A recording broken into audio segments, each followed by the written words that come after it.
Let's see if we can get all this in one section. We left off last time talking about one particular kind of economic model. That's a verbal model, a logic model. Sometimes we would call that a thought experiment model. For instance, I say, well, let's just think for a second. Let's just say in this room, and I'm making this up as I go, let's just say in this room that all of a sudden that the temperature went down to absolute zero. What would you look like? You can't get it to absolute zero. We don't know how to do that. We wouldn't want to do that if we tried. Anyway, we don't want to do that, but it would be a thought experiment. We could say, well, based upon what we know, molecules and everything's going to slow down, and electrons are going to slow down, and all the energy is going to be leaving, and it goes. We could probably come up with some idea just based upon what we know, and we extrapolate that into what we don't know, and that'd be a thought experiment. But there's also other models. There are physical models. There used to be a General Motors plant not too far away, and a friend of mine used to work there, a Little League coach as a matter of fact, and I was asking about his job, etc. And at that point in time, he actually was paid to build physical wooden models of the panels for the Chevy Nova. And it was a stamping plant, and so they would, all the different parts, sides of the car were there, and he would make a physical wooden model, and he'd shave it down and sand it all off and all that sort of stuff until it was the exact contour of the metal of that particular car. Now that was a physical model. Why did you need to do that? Well, they needed to do that in order to make the dimensions to make the dies or whatever they do to produce that particular part over and over and over and over again. But they need that model in order to make something come out of it, to make something real in the future. There's also mathematical models. Mathematical models are also very, very powerful. Very powerful. And mathematical models are over here on the deductive side.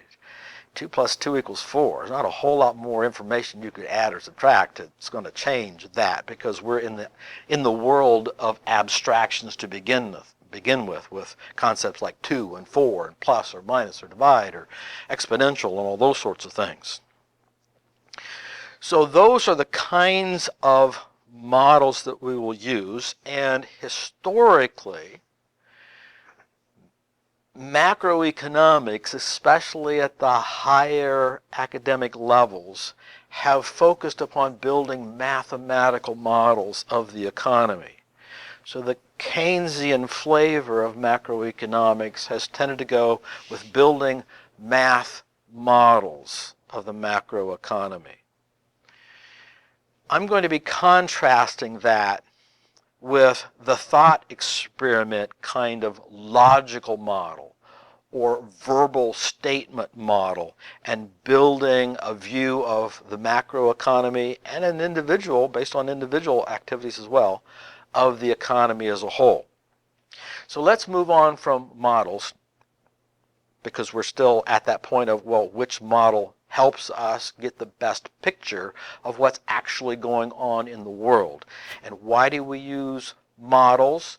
Well, so that we can figure out what's going to happen if we zig or if we zag, because our model will tell us. If we have a good model of the economy, we can figure out what's going to happen in the future without actually going there and suffering the consequences of doing that. So now let's jump down to the accounting versus the economic perspective. Again, this is something that quite often you'll see in your microeconomics class as well as macro. I'll put accounting here.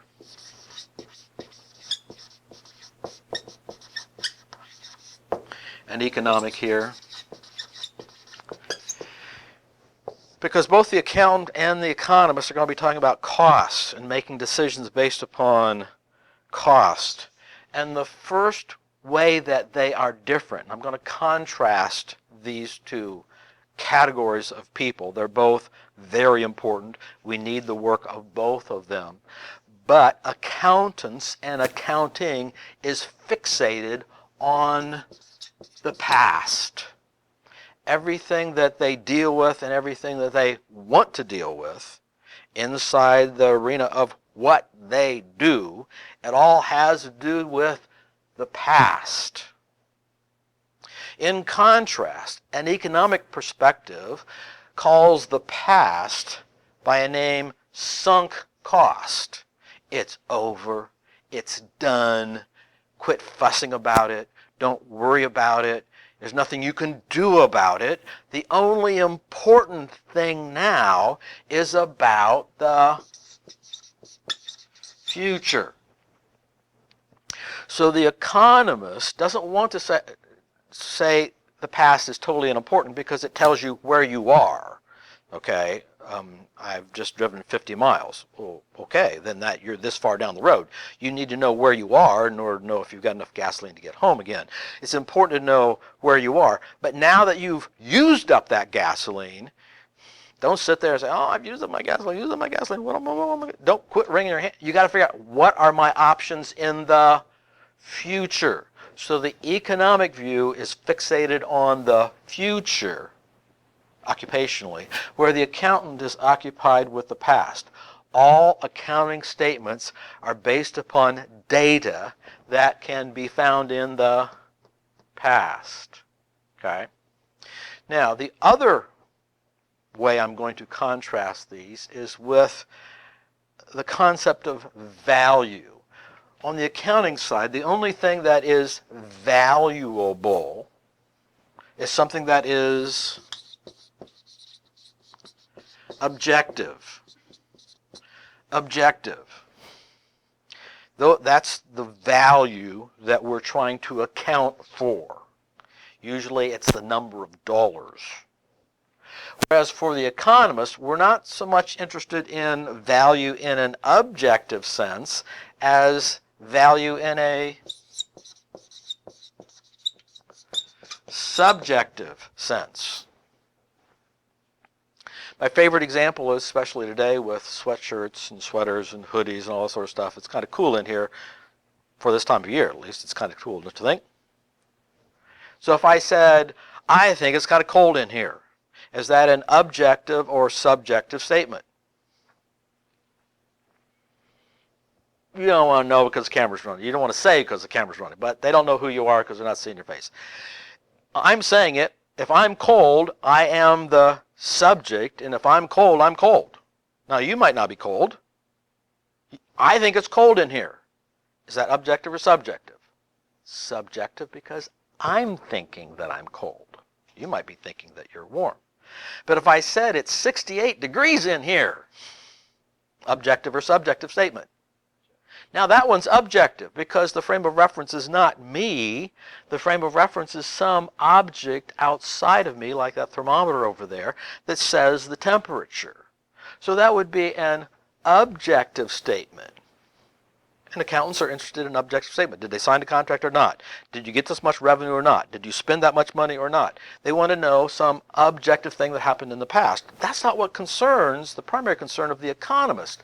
Primary concern of the economist is, well, based on where we are, should we zig or zag in the future? And is $100,000, is that a lot of money or is that chicken feed?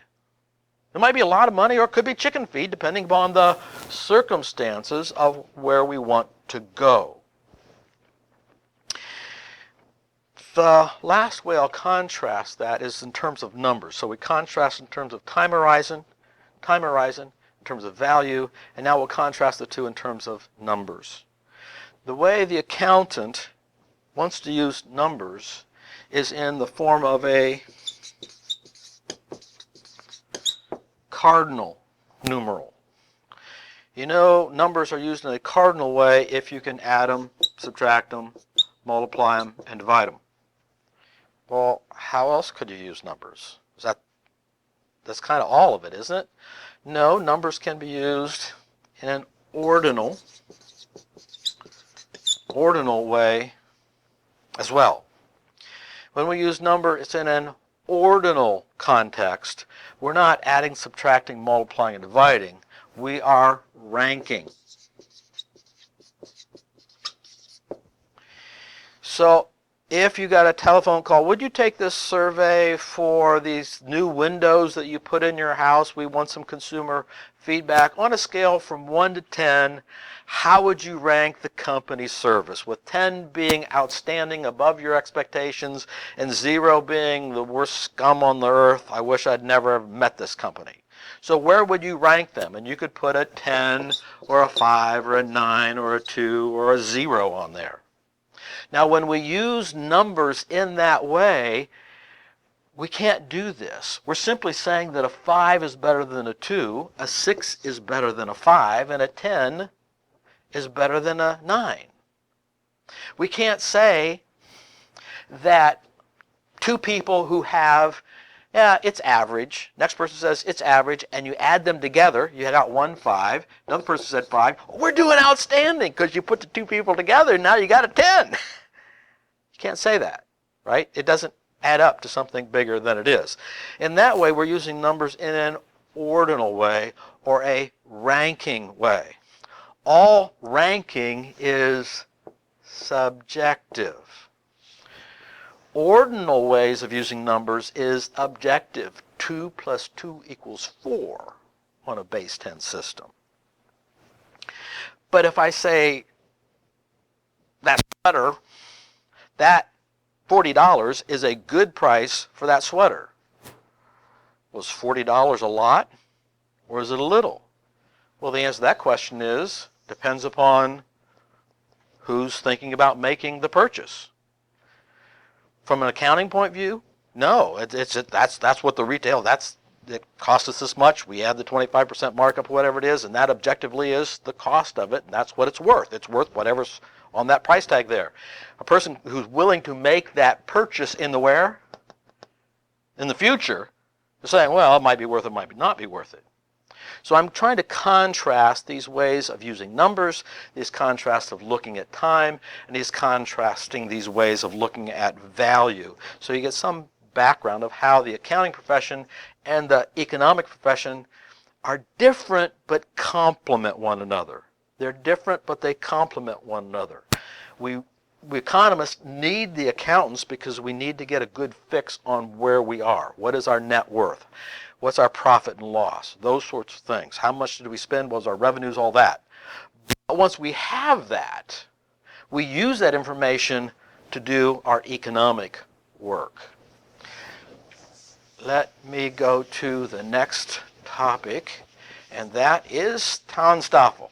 I'll not spend much time on this. There's a whole paragraph on TANSTAAFL in your book. I didn't make up this word. It's right there in your book. It's a basic economic principle that has many, many applications. It's a benchmark application. TANSTAAFL means, if you look at my finger up here, there ain't no such thing as a free lunch. Basic economic principle. And now if you read or hear the word TANSTAAFL, you go, oh, yeah, I know that. I know what that's talking about. There ain't no such thing as a free lunch. The idea is that, yes, an individual might get a free lunch. Someone might like you, and they say, hey, I just happen to like you. Here's $20. Go out and have a nice meal. Is that a free lunch? Yes. Does that violate TANSTAAFL? No. Well, why not? Because the person had to give up the $20 in order for you to have it.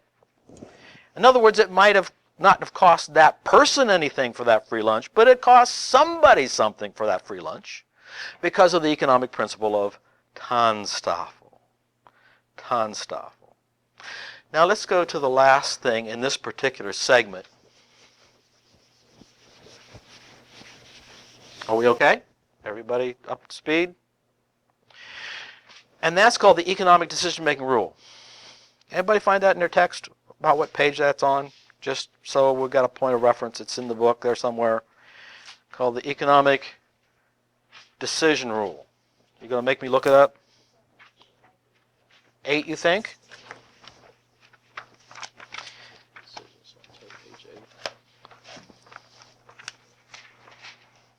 There it is, top of page 8, economic decision-making rule.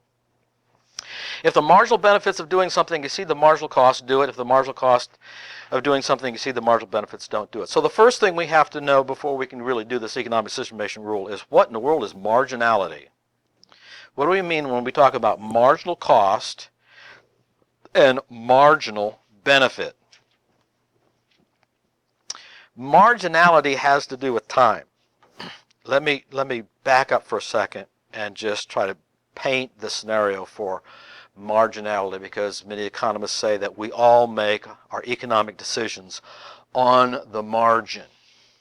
Well, the question is the margin of what? If you're looking at my notes here, you see between the edges of the paper and my notes, what do you call this thing? The margin. The margin. So if you're driving down a 2-lane highway this way and 2-lane this way, the stuff in the middle, that grass in the middle, is called the margin. Okay? So when we talk about marginal cost or marginal revenue or marginal benefits, what are we really talking about? Okay. Now you got this idea of you got this boundary. Marginality has to do with this boundary. This boundary of what? Let's say that I'll build a model here. I'll build a physical model for an abstract concept of time. Let's say we live in the present, and behind this podium is the present. This is the present. Over here to my left, that's the past. Here to my right, that would be the future, right? I'm building a physical model to represent an abstract concept here. Okay.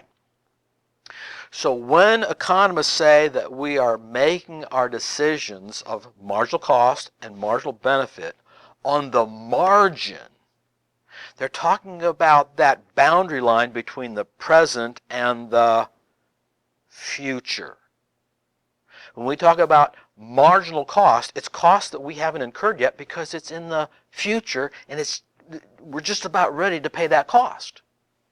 And if we zig, we're just about ready to get this benefit, but it hasn't happened yet. So the marginal benefit is the benefit that we're going to get in the immediate future when we make our choice. Just like our marginal cost is the cost we're going to pay in the immediate future as soon as we make our choice. And so when economists say that we all make our decisions on the margin, they're talking about the margin between the present and the future. And it's a way of saying that when I choose to do something or not do something, what I'm doing is I'm actually in my mind thinking, let me try to come up with an example. Have any of you had dinner yet? No? Are you getting a little hungry? Not yet? I am. Okay. So let's say the IGA comes over and says, hey, we just had a smorgasbord over here, and we had a Mexican dinner and a Chinese dinner and an Italian dinner, and we heard that some of you students might like a break. If you cut out class right after class, we'll keep it open for you. So would you like the Italian dinner, the what did I say, Mexican, or the Chinese? Which would you like? Italian? No.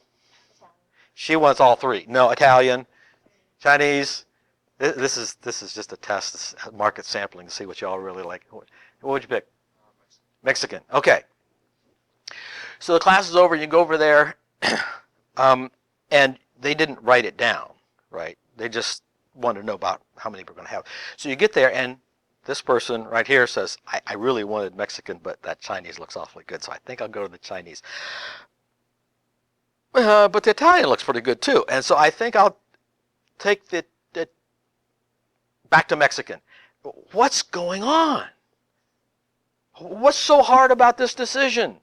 What's going on in our mind from an economic perspective of making our decision on the margin? What's really going on is in my mind, or in your mind, you're thinking back to the last time you had a Chinese dinner or an Italian dinner, and was it pretty good or not?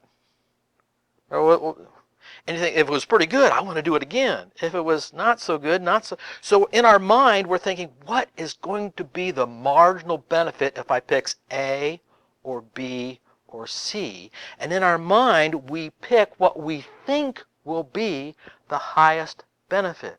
So we're really not making we live in the present, but we're really not making the decision in the present. We're really making the decision in our mind in the immediate future because we're trying to predict the marginal benefit that we'll get if we go with option A, option B, or option C.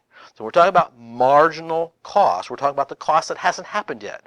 We're talking about the marginal benefit. We're talking about the benefit that hasn't quite happened yet. But it's in our mind, and we're going to make our decision based upon what's in our mind about the immediate future. So we need to know this concept of marginal cost and marginal benefit in order to do the economic decision-making rule, because life's really simple. We just, in our mind, we say, well, do I value this more or that more, and what's it going to cost me? And if the benefit is greater than the cost, well, then obviously I ought to do it. But if the cost is greater than the benefit, then obviously I shouldn't do it. Salespeople use this technique a lot. It's called the Benjamin Franklin close, or the T account close, and somebody walks in to get a new dryer. And they're looking at the dryer and opening and shutting the door, turning the, and somebody walks up and says, oh, are you interested in a dryer? No, I'm just looking. Is that true? No, there's a dryer. They wouldn't be opening and shutting the door so many times. They're going to wear the door out. Good grief. Well, if I can be of any help, since you're not interested, I'll be right over here. But by the way, you're talking about one that's going to be on sale, and although there's not a sale on it, there's going to be a 15% sale on it. I just thought you might like to know that since you're opening the door. Oh, really? Oh, are you thinking about that? Well, now you mention it, yeah, I might be thinking about getting a new dryer. But I don't know. I'm not sure if I really want to do that. Well, it's a hard decision. Life is full of hard economic decisions. Benjamin Franklin was a smart guy, don't you think? Yeah. Step number one, how does a salesman get you to buy the stuff? You get them nodding like this, right? Once you get them nodding like this, we're getting good. Benjamin Franklin's a pretty smart guy, wasn't he? Yeah. And he made pretty smart decisions. Yeah. Well, one of the ways he did it, he would have, not T account, this looks like an accounts T account, but he would add up all the pluses over here, and this particular model is energy efficient, and it's going to be on sale, and we have free delivery, and I think that you get a tax rebate on that, and it's got a 10-year warranty on it or whatever, and all these different benefits. He'll just list off all these. It's not a marketing class, but this is what happens, right? Now, what's the con side? Well, because that. Well, which list is bigger? Ta-da! Simple decision.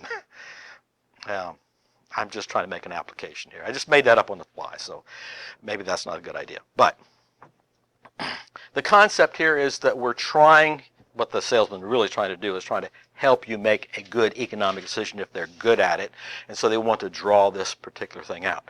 So we would add up the marginal benefits against the marginal cost, and then we would make our decision on that basis. Now, the more philosophical term for that economic decision-making rule, although it's not in the text, is called utilitarianism. Utilitarianism. Utilitarianism is an economic philosophy that says we ought to make the decision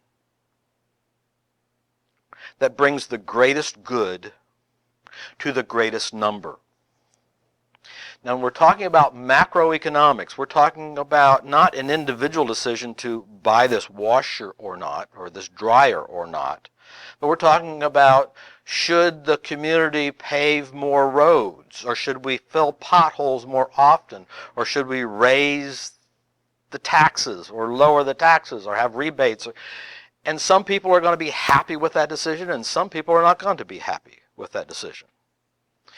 And macroeconomic decisions have to do with more than individual. They have to do with the whole family or the whole company or the whole nation. And not everybody is going to be happy with these macroeconomic decisions. So how are we going to make them? And these two people whose names that you just heard a little bit ago, John Stuart Mill and Jeremy Bentham, proposed this utilitarianism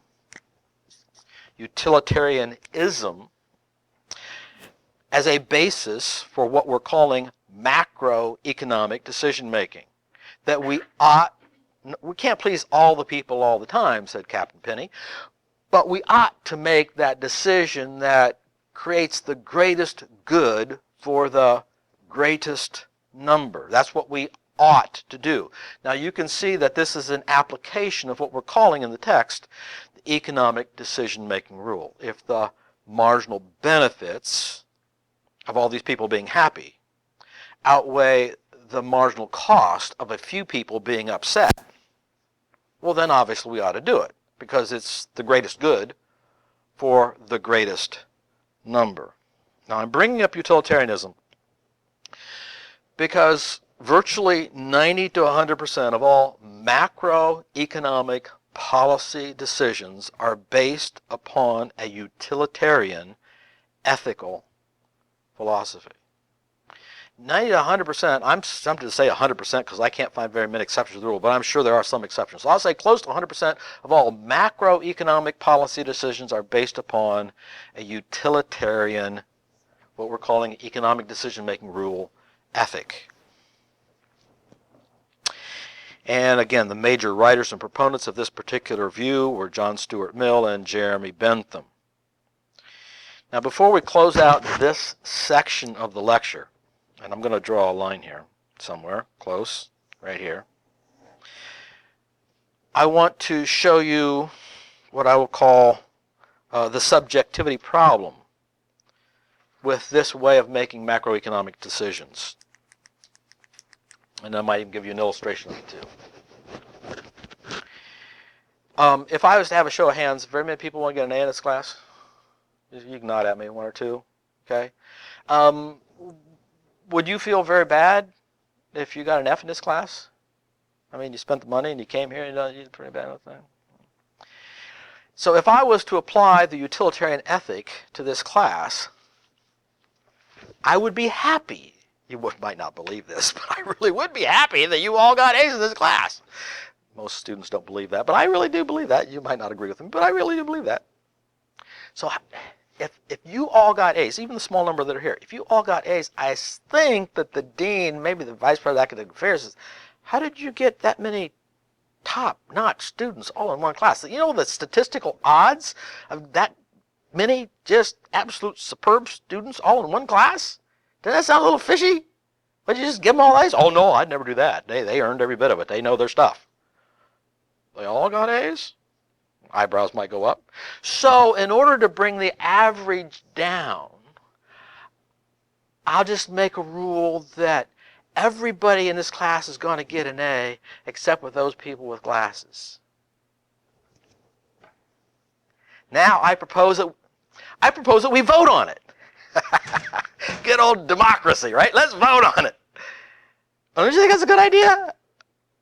It'll be a secret vote. I'll have a little piece of paper out so you don't see hands coming out. Now, if I wanted to, since you all would be very happy with an A, right? And you'd be unhappy with an F, but it brings the average down.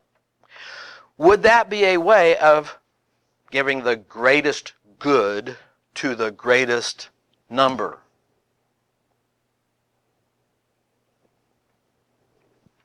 Even the one who's going to get the F says, yeah, I got to agree, that's probably right. Right?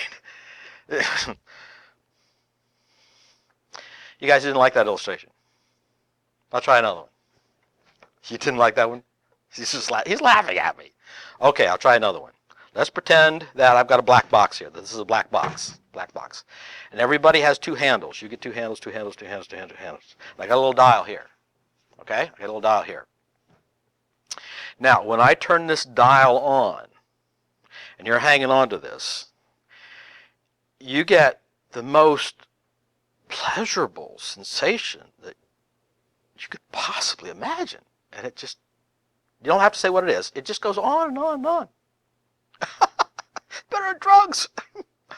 But, as a consequence of this, one person who has blonde hair will get the most excruciating, gut-wrenching pain. Now, you will get this pleasure for a good 10 minutes. This person will only get the dissatisfaction and pain for like 2 seconds. But the pain is just excruciating. He'll probably go home crawling. It's so bad. Now, if you get 10 minutes, you all get 10 minutes of pleasure, and some unfortunate person over here only gets 2 seconds of excruciating pain, what would the utilitarian ethic say about that particular activity? Greatest good for the greatest number. And I happen to be brown hair, black hair. I don't have blonde hair. That's just the way the world is. Sometimes you get the bull, sometimes the bull gets you. Yeah, it's the way it goes.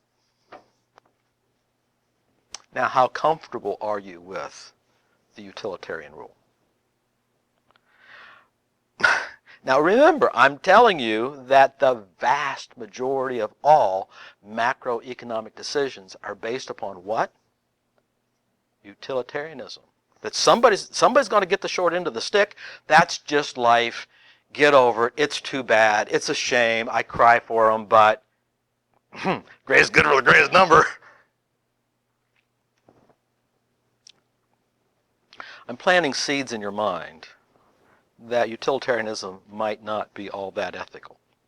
I'm planting that seed in your mind that the vast majority of the macroeconomic decisions we make and the basis upon which we make them is of questionable, at least questionable, and some would argue, I could argue the case, on an immoral basis.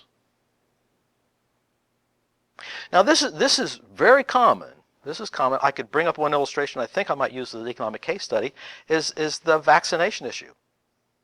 That is a classic case of utilitarianism. We know that if we vaccinate or require vaccinations for all children to attend school or all girls to attend school or something like that, for Gardasil or something like that, that somebody's going to bite the bullet on that. Statistically, we know that. We know that's going to happen. You get that many people get the flu shot and somebody's going to have an adverse reaction. We know that. It could kill them.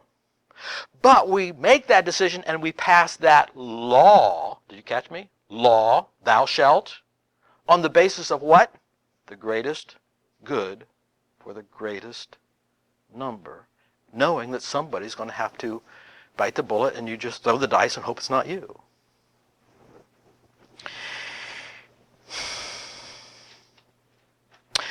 We'll stop here. No, I'll give you one more illustration. Let's say, this is an illustration of more economic illustration. Let's say this is Mansfield, something like this. That's Mansfield. And this is Route 30. And we'll call this Route 71 North, going to Cleveland, Route 72 South, going down to Columbus. And we're on the county commissioners. We're a county commissioner. And part of the reason that we got elected is because the public is counting on us to increase the economic welfare of the Richland County, Mansfield area. That's your task. Increase the economic activity and the welfare of this area. Now, that's what you're hired to do. That's what we voted you in to do. Do these people who run for the office and say, I'm going to get the economy going again, do they have the slightest clue how they're going to do that? But they'll figure it out if they get elected, right? If they don't get elected, it's not a problem. We'll figure it out on the fly. Okay, now we got elected. Now what are we going to do? I don't know. I got this idea. I think that if we put an outer belt, let me do that in red. If we put an outer belt around Mansfield, that I bet that it would reduce congestion. And we've got an airport over here, Mansfield Lawn, that it's one of the longest runways in the state of Ohio. And we got Federal Express out there, and we got all those warehouses out there, and it's zoned right. And do any of you people know anyone who lives around here, but works in Columbus or Cleveland? No? Yeah? Yeah, we do. Why? If they're going to work in Columbus, why don't they live in Columbus? Don't answer that question. My point is, for them to drive across Columbus takes about as long as to drive from here down to Columbus, right? Because you're on 71 the whole time, drive 70 miles an hour plus, okay? So drive time's about the same, and it's an easier drive. You're not going through traffic. So those people would have lower drive time, and they would like that. And so we're thinking that if we had an outer belt around Mansfield, well, then that would draw a lot of business. That would draw a lot of economic activity because the cost of transportation is going down. You're right in between Cleveland and Columbus. It's an ideal. It's a no-brainer. This is good. I mean, you could reach two major metropolitan areas close to an expressway here, and this logistically makes a lot of sense, doesn't it? I think it does. I mean, there are already people locating there. And so we could draw a lot more. If we draw a lot more people, then that's going to increase the building activity. That's going to increase the employment. Then they're going to need more people to go through North Central State College to be employed as accountants and economists and all that sort of stuff, manufacturing engineers, all that sort of stuff. And then what will happen to the real estate values as people come in and take those jobs? They want to live here, right? They want to live in Columbus. They can live in Mansfield. Yeah. And what about fast food sales or hotel sales? And what about tax revenues? Everything's going up. So how are we going to get this outer belt in here? We're the county commissioners. How do we get it in here? Oh, we got to pay for it.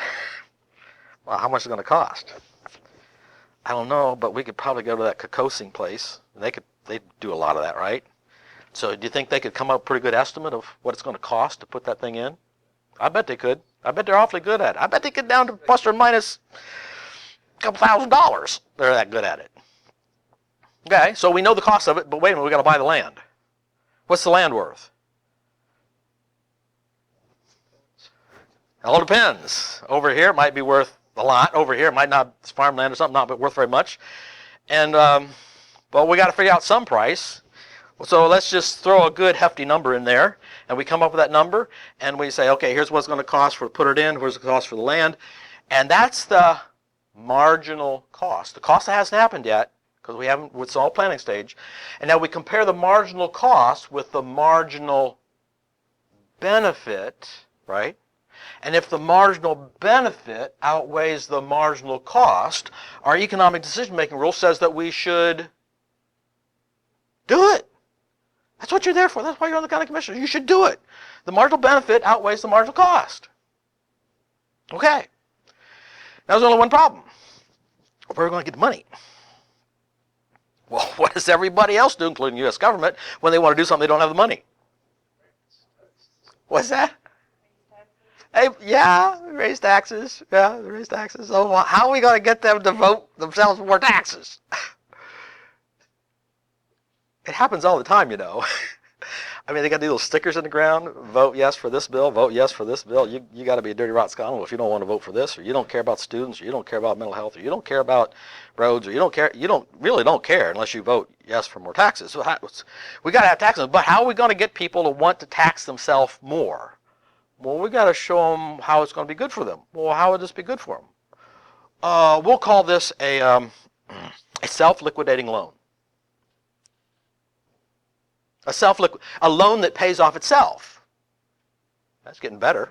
I kind of like the sound of that. A loan that pays off itself. I'm in the market for those. So how are we going to make a loan that pays for itself? Well, you'll have to increase the taxes first, right? Because that's what pays for the outer belt. But once all these people come in and all this industry come in, then that tax is going to apply to them. And all these new people are going to pay the majority of the tax to pay off the levy, pay off the bond.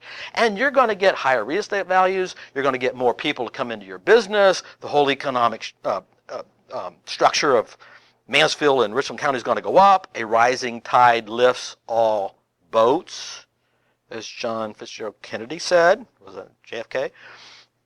Okay, and so the newcomers, they're going to pay for the most of it. Oh, that sounds good. Self-liquidating loan. Wonderful. Okay, so they all vote for it. And so we'll get some economist who'll be a talking head, and he'll talk about, I got a PhD in urban economics, and I looked at Minneapolis before the outer belt and after the outer belt, and sure enough, economic activity went up. And I looked at Columbus, Ohio before the outer belt, after the outer belt, and Tampa, Florida, and on and on and on. And sure enough, there's all this data to show that if you put in the outer belt, you're going to have more economic activity. And it's going to help everybody, almost everybody. So, okay, it passes. Everybody's convinced that they're going to be better off with paying more taxes because they'll get more benefit out than money that they put in.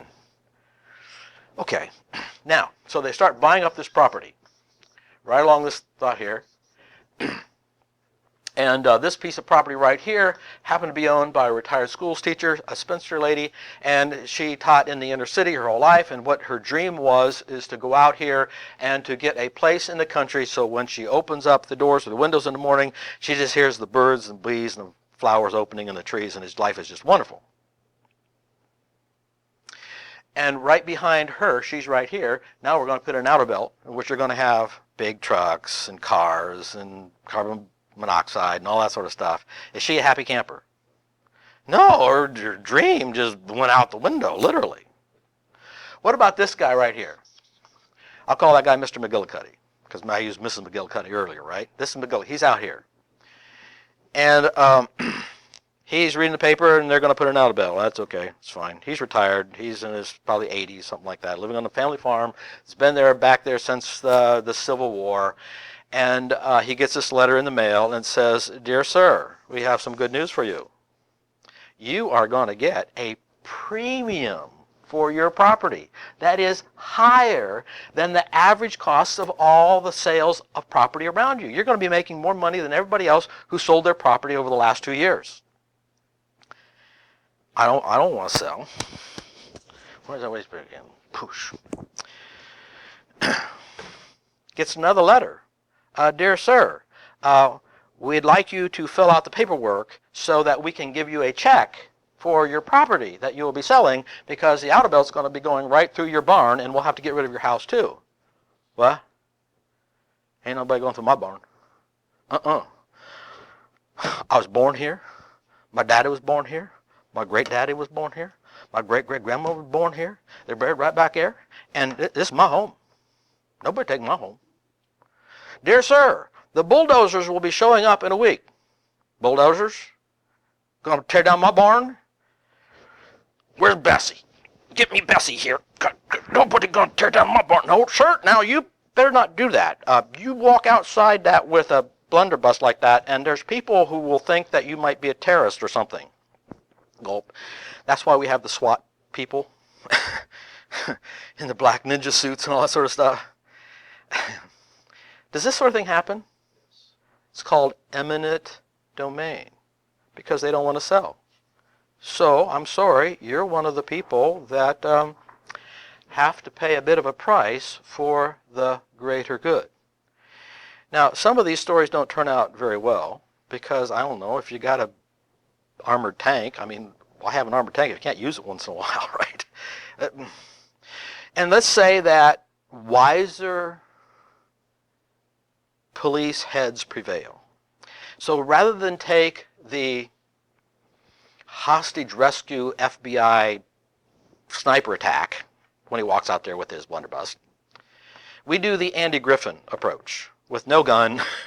Walk up. "Hello, Mr. McGillicuddy. Sheriff, what's his name? Andy Griffin or whatever his name is. And I wanted to talk to you about this outer belt." "I don't want to talk about the outer belt." "Well, I need to talk to you about the outer belt, so could I come in? I brought some coffee. And so could we sit down and just talk about it, because you got these letters and they haven't got anything back. And I got to know what you're thinking." "Oh, I'll tell you what I'm thinking. This is my property. Nobody's taking my property. It's been in the family for 6 generations, all the way back to the Civil War, and nobody's taking my property." "I understand that, but it has to do with not just you. It has to do with the good of the community. And for the good of I don't care about no community. I don't care about me and me property." "Well, here, you're getting a little low on coffee. Here, let me fill it back up." And he takes a little knockout drop, puts it in there. "Yeah, take some more coffee here." And he just falls over very, you don't have to kill him. You don't have to be violent about it. He just falls asleep. And when he wakes up, he's got all of his living room stuff in a nice retirement home. Why kill him when you don't have to, right? And he wakes up in his retirement home and he's got most of his stuff, but you ever notice with older people, the older they get, the more clingy they get with their stuff? "Grandpa, what are you doing with that old push mower?" "Nothing." "Well, why don't you just get it out of here?" "No." "Why not?" "Might need it." "Why? You hire people to mow the grass. We could have a gas shortage." And then I need that push mower because it don't need no gas. But Dad, it's all rusted tight. I can fix it. You ever notice that? So when you take away things from people who, they just kind of keel over. They just quit living. If they don't have something to live for, they don't. And they just stop. We're just human nature. Now, back to my economic question. When we're figuring out the cost of this outer belt, Kokosing can give us a good, objective dollars and cents cost of doing it. But is there a cost to Mr. McGillicuddy that cannot be computed in dollars and cents? Like, I don't want to live if I can't live in my own home, on my own place. I want to be buried right there by great-granddaddy. And he dies. Could that happen? Does it happen? Eminent domain does happen. So now when we're computing the cost, is this a cost? Is that an economic cost that we're going to force somebody to give up their property, even if it means their will to live? And the utilitarian answer is yes, we do it every day. We do it all the time. Did I shock you with that? No, I didn't shock you with that. I saw a hand. No, don't go there. But we do go there. The reason I gave you, I'm running this portion of the lecture much further than I wanted to. But I wanted to give a macroeconomic example of how utilitarian ethics is applied to the economy. Doesn't have to be, but the way it is actually done today with this outer belt illustration, and we'll take a break there.